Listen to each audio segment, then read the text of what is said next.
Hello friends, कसे आहात तुम्ही सगळे? अपेक्षा करते की तुम्ही सर्वजण अगदी छान आणि मजेत असाल.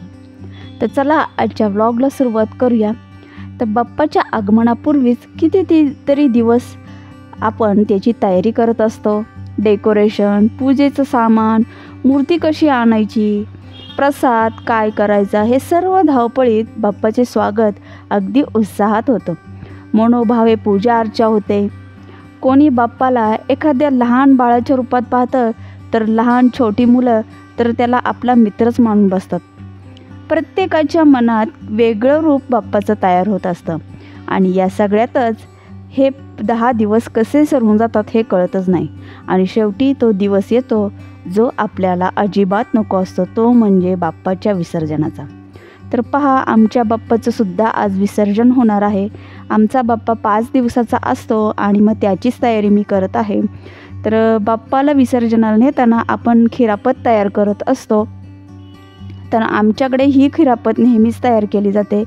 खोबरं किसून थोडंसं भाजून घेतलं जातं. त्यानंतर 2 चमचे गव्हाचं पीठ भाजलं जातं. त्यामध्ये मग पिठी साखर, वेलची, तुम्हाला जसं हवं असेल ड्रायफ्रूट्स वगैरेसुद्धा तुम्ही टाकू शकता आणि अशी खिरापत तिथे आम्ही वाटतो. प्रत्येकजण आपल्या याच्यानुसार करत असतात. जसं की कोणी लाडू करतं, कोणी मोदक करतात. तर आमच्याकडे ही खिरापत केली जाते.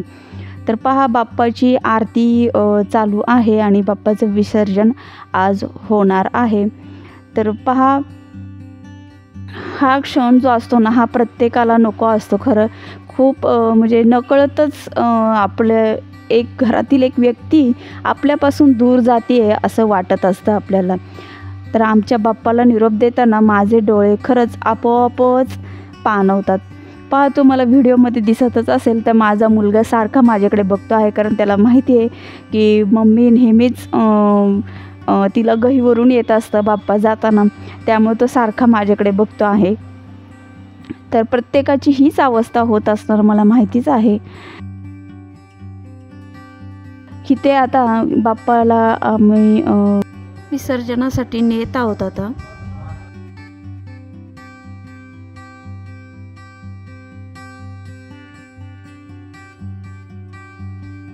बाप्पा निघाले आहेत. गणपती बाप्पा मोरया आणि पुढच्या वर्षी लवकर या, असंच प्रत्येकाला म्हणावंसं वाटतं. मंगल मूर्ती मोरया, पुढच्या वर्षी लवकर या, पुढच्या वर्षी लवकर या, गणपती बाप्पा मोरया, मंगल मूर्ती मोरया. बघा, आणलेला आहे. आता इथे बाप्पाची आरती होणार आहे. बघा इथे किती गर्दी आहे बाप्पाच्या विसर्जनासाठी. तर इथे हौद असतात तयार केलेले. तर इथे आपल्या बाप्पाचं विसर्जन होणार आहे. कितीही वेळा बाप्पाकडे पाहिलं ना तरीसुद्धा मन भरत नाही बघा बाप्पाचा चेहरा पाहून. तर खूपच अगदी म्हणजे मुलगा तर माझा अतिशय शांत झाला होता, भावुक झाला होता बाप्पाला पाठवताना. तर झालेली आहे आरती आणि आता आपल्या बाप्पाचं विसर्जन होणार आहे.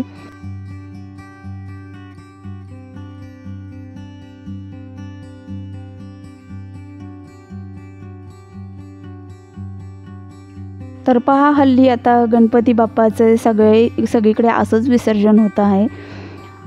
तर आपल्या पर्यावरणासाठी ते अतिशय उपयोगी आहे पहा.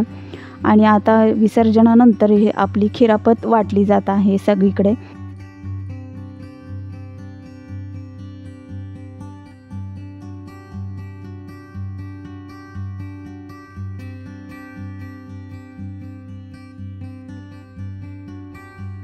तर पहा, आता इथून वाळू घेतलेली असते. तुम्हाला माहितीच असेल की आपण तिथून वाळू आणतो आणि ती बाप्पाजीची मूर्ती जिथं असते ना ठेवलेली, तिथे आपण ठेवत असतो एक दिवस.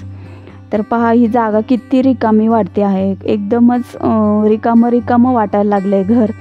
तिकडे पाहायलासुद्धा नको वाटतं आहे खरं सांगू का, हे जे काही डेकोरेशन आहे ना त्या साईडला.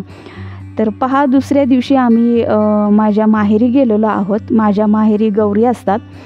तर पहा जरा लवकरच गेलो होतो थोडं, आणि मुलगा थोडासा मदत करतो आहे आजोबांना त्याच्या लायटिंग वगैरे करण्यासाठी. तर पहा यावर्षी आईने एकटीने सर्व काही बनवलं होतं, गौरी बसवल्या होत्या आणि दुसऱ्या दिवशी आम्ही गेलेलो आहे तिथे. गौरींसाठी नैवेद्याचं ताट भरलेलं आहे आणि त्याचीच तयारी आत्ता चालू आहे. तर आईने ह्यावर्षी एकटीनेच गौरी बसवलेल्या आहेत, कारण की भाऊजाईला तर काही यावर्षी करता आलेलं नाही आहे तिला, त्यामुळे तिला माहेरी पाठवलं होतं. तर पहा आईने एकटीने हा पुरणपोळीचा स्वयंपाक वगैरे सगळं काही केलेलं आहे.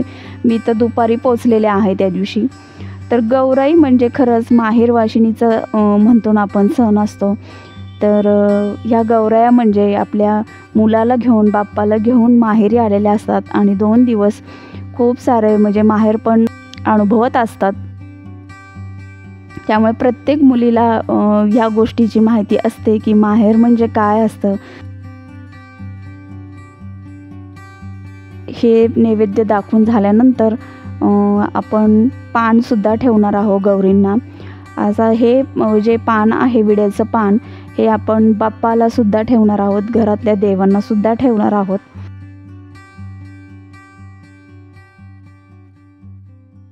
तर झालेला आहे नैवेद्य वगैरे दाखवून.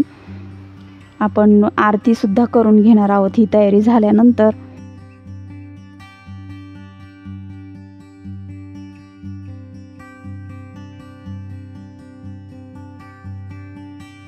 प्रत्येक ठिकाणी काही वेगवेगळ्या प्रकारे म्हणजे हे गौराई बसवले जातात. प्रत्येक ठिकाणचे वेगवेगळे रीतिरिवाज असतात. तर आमच्याकडे अशा शाडू मातीच्याच गौराई उभ्या केल्या जातात. तर पहा यांना आपण विड्याचं पाणीसुद्धा ठेवणार आहोत जेवणानंतर, आपण जसं खातो त्याप्रमाणेच.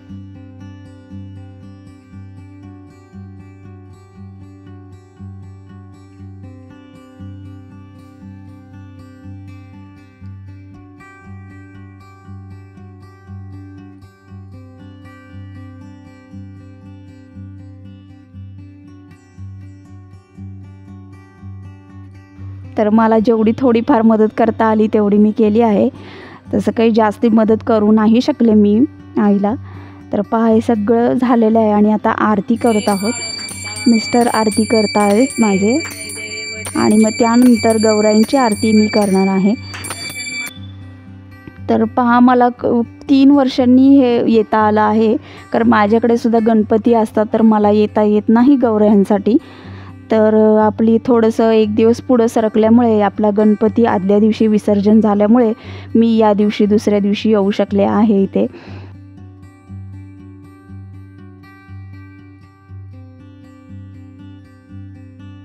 तर बघा किती सुंदर गौराया दिसत आहेत पहा.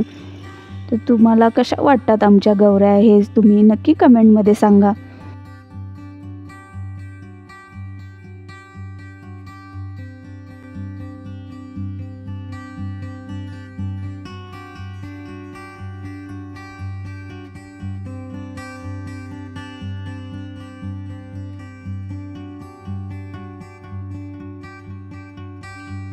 तर पहा आता मला बसवलेलं आहे जेवायला सवाष्ण म्हणून. तर आता पहिल्यांदा माझं ताट वाढून मी सुरुवात केल्यानंतर मग बाकीचे सगळेजण सुरुवात करतील. मग त्यानंतर संध्याकाळी थोडीशी छोटी रांगोळी काढली मी. अगदी छोटीशी काढली, कारण पाऊससारखा येत होता आणि मग रांगोळी राहत नव्हती. थोडंफार जेवढं करता येईल तेवढं डेकोरेशन जे काही आहे घरामध्ये, कारण मम्मीने एकटीनेच सगळं केल्यामुळे सगळ्याच गोष्टी काही म्हणजे अगदी आपल्याला जाऊन आणता येतील असं नाही आहे. तर मग बऱ्यापैकी केलेलं आहे तयारी. आणि मग त्यानंतर हळदी कुंकू वगैरे झालं.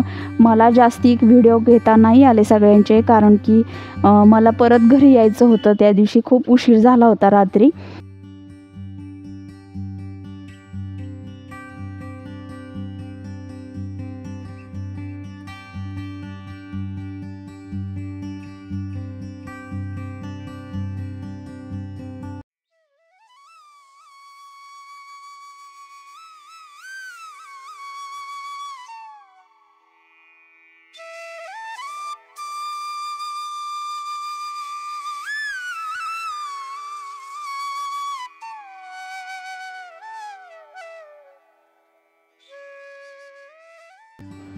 तर पहा, असं सर्व काही ना काही गोष्टी आपण गौऱ्यांपुढे ठेवलेल्या असतात. विविध प्रकारचे लाडू, चकली, करंजा हे सगळं आपण त्यांच्यापुढे ठेवत असतो. माहेरवाशिणीचे हे काही असतात ते लाड करून दिलेले असतात बघा. आणि त्यानंतर मी जिथे जिथे हळदी कुंकूला गेले होते मम्मीबरोबर, तर तिथले काही गोष्टी तुम्हाला त्यांच्या गौऱ्यासुद्धा मी दाखवत आहे. प्रत्येक ठिकाणी काही वेगवेगळे प्रकारे गौरी सजवल्या जातात. इथे बऱ्याच गोष्टी त्यांनी दाखवलेल्या आहेत. खूप छान छान असे वेगवेगळे प्रकार मला इथे पाहायला मिळाले. पण मला जास्ती लोकांकडे जाता नाही आलं, त्यामुळे मग मी फक्त एवढंच तुम्हाला दाखवू शकते, कारण घरी जायची घाई होती. तर कसा वाटला आजचा व्हिडिओ आणि आमच्या गौऱ्यासुद्धा कशा वाटल्या हे मला कमेंटमध्ये नक्की सांगा. तर भेटूया अशाच एका नवीन व्हिडिओमध्ये. तोपर्यंत बाय बाय.